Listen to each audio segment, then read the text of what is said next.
Para esta penúltima semana de nuestra asignatura del boom latinoamericano, nos vamos a centrar en las autorías y en los textos de las escritoras latinoamericanas que a la par que los autores que hemos estado estudiando en estas semanas, publicaron algunos textos memorables para la literatura latinoamericana.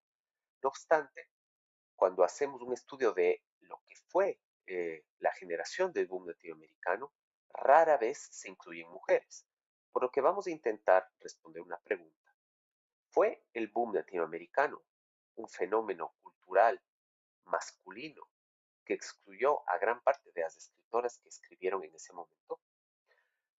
Para ello, lo que intentaremos hacer es inicialmente definir cómo el sistema literario y cultural ha estado moldeado por algunos ideales patriarcales. Y en este sentido, la escritora británica Virginia Woolf va a ser fundamental para ello. Virginia Woolf tiene un texto que se llama Un cuarto propio, en el cual describe las condiciones materiales que impidieron que las mujeres escribiesen buenas novelas. Básicamente ella dice que fueron dos. En primer lugar, que las mujeres no tuvieron un cuarto propio, por eso se llama así el libro, donde poder escribir fuera de esas labores domésticas, de cocinar, de cuidar a los hijos, etc. Y en segundo lugar, que las mujeres tampoco tenían un estipendio, es decir, un salario, un sueldo con el que pudieran dedicarse a la escritura. Por eso, la propuesta de Virginia Woolf nos permite entender cómo en Occidente se implanta un sistema literario a partir del cual las mujeres tienen roles muy determinados que les impiden insertarse dentro del sistema literario. Y cuando se insertan en el sistema literario, no entran como autoras eh, de lleno, sino que siempre tienen que o depender de hombres o tener que lidiar con algunas de las discriminaciones históricas que de alguna forma afectan también sus escrituras.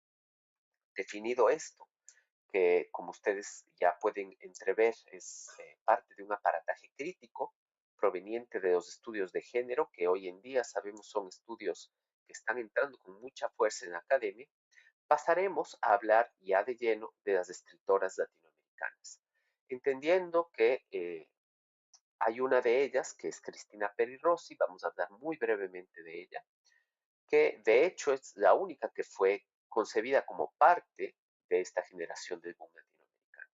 Sin embargo, yo quiero que nos centremos más bien en esas escritoras que no fueron parte del boom latinoamericano y que de alguna forma no tuvieron ni la visibilidad, ni el nivel de ventas editorial, ni la construcción autoral que los escritores hombres del boom latinoamericano. Vamos a abordar a tres de ellas. En primer lugar, a la mexicana Elena Garro, a una segunda mexicana, que es Rosario Castellanos, y finalmente a una escritora brasileña, Clarice Lispector. Vamos a centrarnos sobre todo en estas dos finales, es decir, en Castellanos y en Lispector. Hablando de Rosario Castellanos, lo que nos interesará es entender cómo ese espacio doméstico, ese cuarto propio que comentaba Virginia Woolf, en el caso de la escritora mexicana, no es tan así. Por su realidad de mujer latinoamericana, el cuarto propio de alguna forma se traslada a la cocina.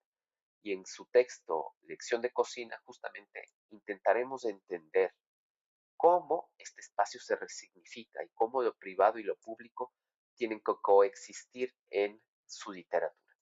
Y en el segundo caso, que es el de la escritora Clarice Lispector, vamos a centrarnos más bien en una figura literaria muy interesante que es la de la ironía, para intentar entender cómo algunas mujeres que habitan el sur ya no solamente se pueden definir como mujeres, sino que hay una serie de intersecciones de raza, de clase, de colonialidad, que permiten entender esa diversidad de ser mujer.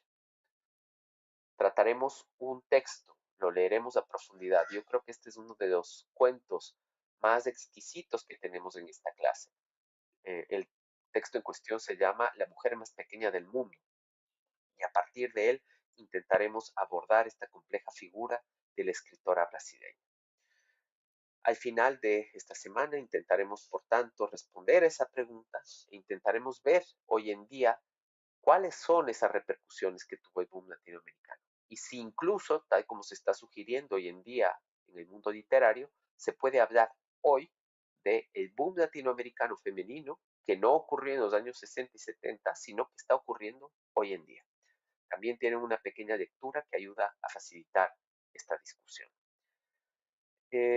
Simplemente decirles que ya saben que si tienen cualquier duda, cualquier comentario, me lo pueden hacer llegar a través del correo electrónico. Que tengan una buena semana de trabajo.